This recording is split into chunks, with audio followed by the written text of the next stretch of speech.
Greetings, it is I, Tantus Naravan Dracovin, Lord and Emperor of the Dracovin Empire, and welcome. It is time to continue my discussion on the Pathfinder role-playing game system, and of course we have a new segment for you today, the races of Pathfinder. Now Pathfinder, like many other classic D&D systems, have introduced many races for you to play, but in particular Pathfinder has provided great deals of information to play many more races than just the common ones. So I'm going to be doing that. I'm going to be going over all the featured, uncommon, unusual ones, races that they mention in the bestiary that you could play, even some of the monsters that they give specific rules for you to be able to play. And I'll talk about each of them, how you can play them, and when your, of course, game master can allow. Remember, all these races are only optional. Your GM has final say if you can play any of them. So, let's start today with the first of the featured races. We're not going to be talking about those core races, so no elves, dwarfs, humans, or the like this time. No. So, we have the Aasimar. So the Aasimar are, in fact, humans, with a significant amount of celestial blood in them. Now, this isn't enough to be half-celestial. Half-celestials, of course, are just that. Born between a mortal of some kind and a celestial. Half-blooded.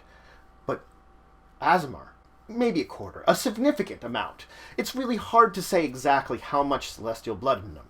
Now, this blood does drive them in a way.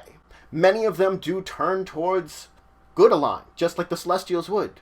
But not all of them. You're inclined to be good here. They reach a maturity about 60 years, which can have a significant effect on them. The fact is that sometimes Aasimar blood remains dormant within humanity. You can have generations of seeming humans who are technically blooded of Aasimar, where this blood does not display itself. And then they have children, and those children are Aasimar. And so, what do you think it is? You're adult at 60. You will outlive your parents very easily. Something that seems sad. It's one of these reasons that a lot of Aasimar actually turn towards faith-based organizations. They turn towards that which connects up with their bloodline in a little bit of a way. That they turn towards many, especially those associated with Celestials themselves. That if I'm in an organization that reveres and looks to Celestials, then I could spend my 60s years there. I could grow up there. And yes, my parents may pass away during that period of time before I'm considered an adult. But I will have found a place to be, which will be an important theme here when we're talking about Aasimar. Now, Aasimar themselves are oftentimes seen as good omens in a society. If one is born to your community, they're seen as a sign of the blessings of the gods upon them. This isn't always the case. It will also depend on the society itself. If it's a society that's predominantly evil, then it's really seen as a kind of bad blessing rather than a good omen, because evil ones you want like devilkin or tieflings born to your bloodline. That's a good sign in an evil society. So it is going to depend on the actual alignment of the society, but generally speaking, most societies see it as a blessing. Only those evil ones are the exception. Neutral ones will more likely see it as a blessing. Now, just because you're a blessing in the society doesn't mean you won't be treated differently. Oftentimes this means that they will be just because of that. Because of their nature, they are often taken advantage of. Now, this advantage could be could be done by the society itself. Use them in some form of way as a leverage position. But, thankfully, as an exception to the rule of everything, you have those Aasimar, which take advantage of the situation using themselves. I'm a chosen one. I'm a good omen. Showery of things. These unfortunate Aasimar tend towards the evil alignments, and though they are an exception to this rule, they do exist out there, unfortunately.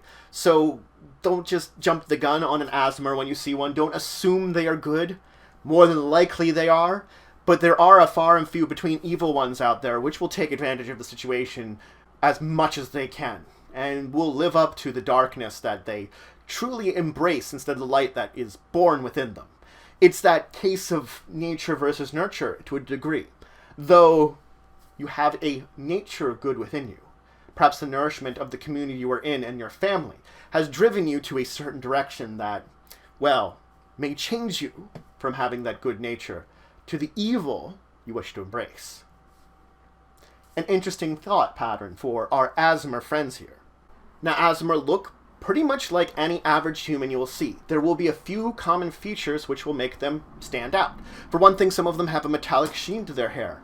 Others have eyes which look like jewels themselves, have colors of jewelry. Some may have almost a golden sheen to their skin itself, and some have little actual halos, similar to what an angel may have, or a celestial being. These things stand out, that I'm something different from human. But these are the only traits which make them different. Now, because they are such an offshoot of humanity, they have no society on their own. Any society that's built around a number of Aasimar is based upon the society they're coming from. That's the link that there is to it. Now, as I said, most, not all of them, are good. Goodness does spread through them. And because of their own nature, though, regardless of good or evil, many of them fall to more faith-based organizations and classes. The fact is, also because they are such loners, they tend to become adventurers. So not only are we going to faith-based organizations, we're going into faith-based classes. We're loners, we're going to be on adventures because we wish to travel. We're not actually connected with the societies. If they're revering us or hating us, which the hatred could happen again in those evil societies, we're still not part of it. Our blood pushes us out of it as Aasimar, so we wish to leave. So clerics, inquisitors, oracles, paladins, these are classes that Aasimar tend towards. They are ones that draw them into them because they have that faith-based connection. Now, this isn't to say, again, they might go and embrace the celestial side of it very easily, but there are those that will deny it and might even turn towards fiendish operations just because they wish to deny their celestial blood so much, because they wish to turn against the curse almost they feel against themselves. Other than that, the other major classes that you see are spontaneous casters. This is bards, sorcerers, summoners. They find a easy connection to magic in general because of the celestial nature. So mastering spontaneous arcane casting is something they can do pretty easily. It's another one of the connections they have that allows them to move into these classes. And this isn't to say that other classes aren't common with Aasimar. Pretty much any other class you could think of will appear in sometimes within a member of Aasimar. They just favor these classes. The least favorable actually tends to be Barbarian, but it's not impossible. Sometimes Aasimar are born to more savage tribes. At this point in time, more than likely, the Aasimar is going to learn to be a Barbarian in this tribe. In this case, Aasimar barbarians actually rise to the leadership of many of these tribes that they are born into. They find themselves with their own natural abilities and own natural counteds, easily able to get these positions of both power and still retain that savage spirit that they gained. Now let's talk about the standard racial package you're going to get. You're going to get a bonus to wisdom and charisma here. These are one of the major regions that define spellcasters, and of course, spontaneous arcane spellcasters are favored here, because both of those two sets of classes tend to focus on wisdom and charisma. They're easily able to fall in line with these classes than others. Not to say I couldn't be a wise and charismatic barbarian, but you can see why we're favoring that here. Now, a major feature you're going to have to know about is your resistances. You will resist 5 of 3 different types of energy. That can be actually really helpful. They take less damage from cold, acid, and electricity. 5 less. So resistance 5 here, and hey, that's actually really good. Because elemental damage is one of the major things, especially when you're dealing with other spellcasters, enemy spellcasters, that will come up. Now, they also gain bonuses to a number of skills. They are good at diplomacy and perception, so a little bit of charisma, a little bit of wisdom-based skills to kind of match with their ability score bonuses. They, of course, have dark vision 60 feet, which a lot of Celestials, well, most Celestials have just in general. And the last feature that they have is, as a spell-like ability, once per day, I can cast Daylight and create glowing light. Now, as with many races, there are alternate racial features, alternate racial traits that I could replace a number of the traits I have, things like the dark vision, the spell-like ability, the resistances, the skill bonuses. I could replace them with something else. These are all very optional, and you should discuss with your GM before you would take one of these options. It's more to make a more customized character, to get abilities that might fit with you a little better, or fit with the kind of character you're building. So, It can be based upon actual decent skills in games, or maybe just the character you're building. It seems to fit with them thematically. I prefer the thematic one, but again, I've done both of them, so if you feel like one of these abilities just is better for your character, ask your GM. Might just allow you to have it anyway. But let's discuss some of these abilities without going into too much. There are a number of abilities that help you battle against evil outsiders. Whether protecting you against them or granting you bonuses to fight them, both are options that you can remove other abilities you had on your base race to take. Now you can also change your resistances around. A Aasimar can get resistance to negative energy. This doesn't seem like a lot, but consider that evil clerics channel negative energy. It's not the only thing you get. They also get bonuses against death effects, energy drain, and necromantic effects. Those are three other big ones that gaining a bonus against saves versus those can make a big difference. So resisting energy and resisting these could mean a lot to your character in the end. Some Aasimar have spell resistance. This spell resistance are particularly against evil spells, so spells with evil descriptor, or spells cast by evil outsiders. So it is limited, but spell resistance can be very useful, especially in many situations where you're battling against these things and they're using a lot of spells against you. Hey, it might save your butt one of these days. Some of them have a halo which grants various bonuses. Some Aasimars are born in the heavens themselves. They're born, rather than on the earthly side, on the celestial side, to those humanoids living, especially those humans, living in the celestial realms. There are some that are technically alive there. Not as many as you have the actual celestial beings, but an Aasimar can be born there and has unique abilities based upon being born there. Changed knowledge is bonuses to certain types of spells that you're granted from this. Some of them basically resist death in a way. They have a spark of immortality. In this case, you get the spell Lesser Age Resistance that you can use as a spell-like ability.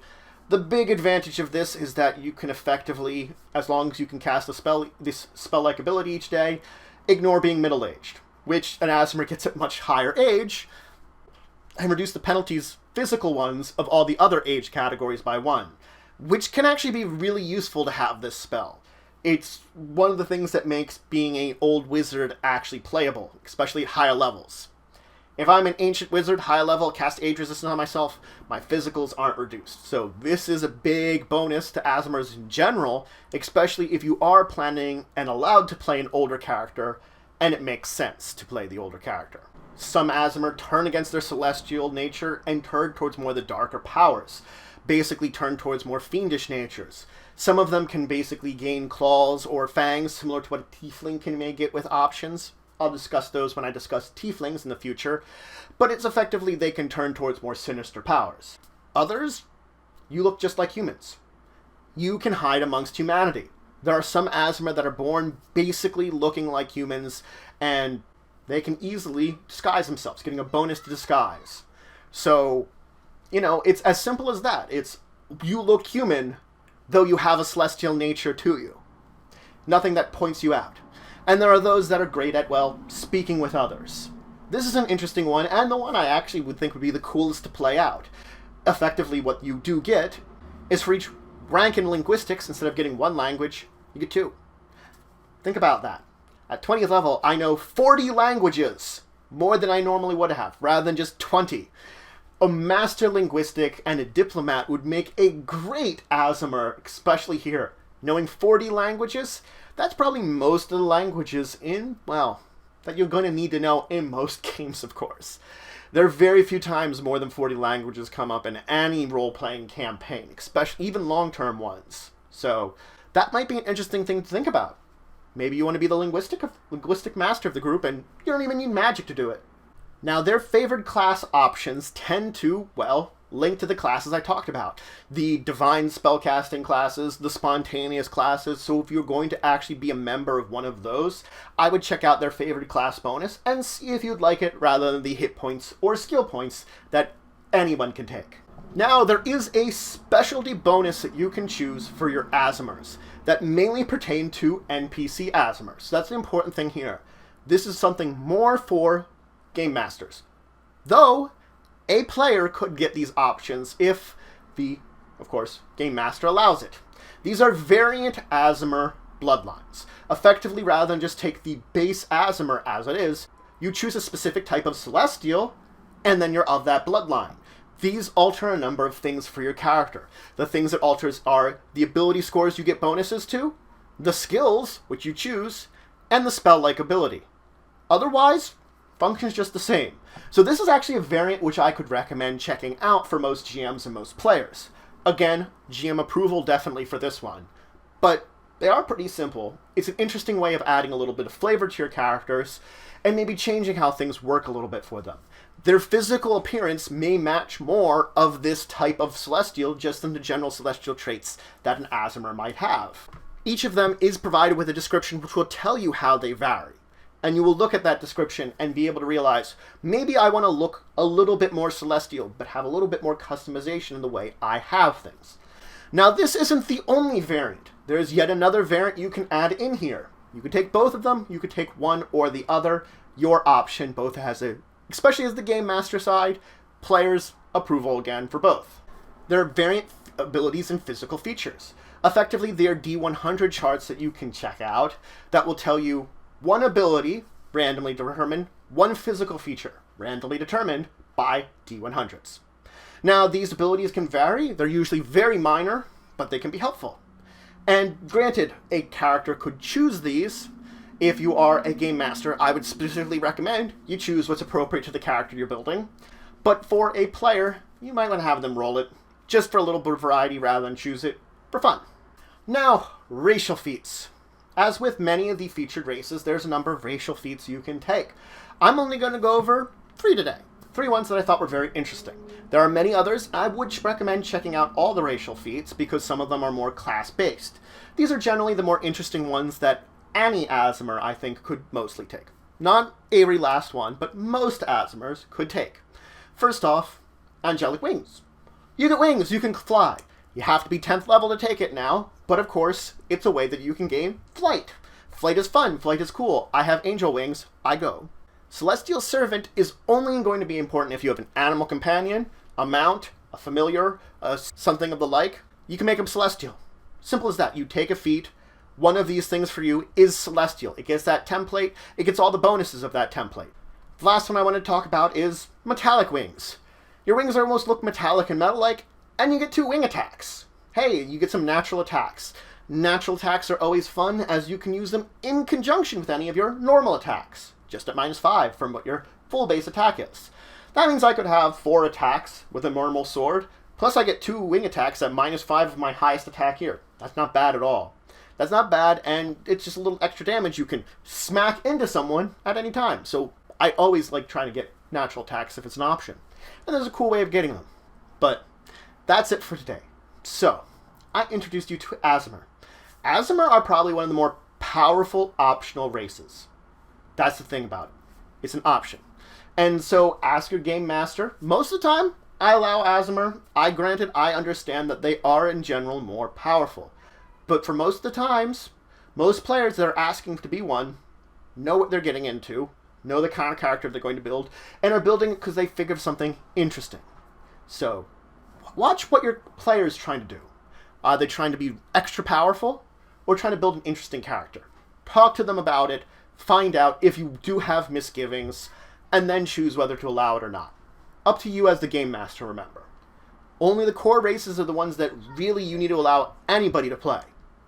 But I hope you're having a great day, and until the next time, I bid you farewell.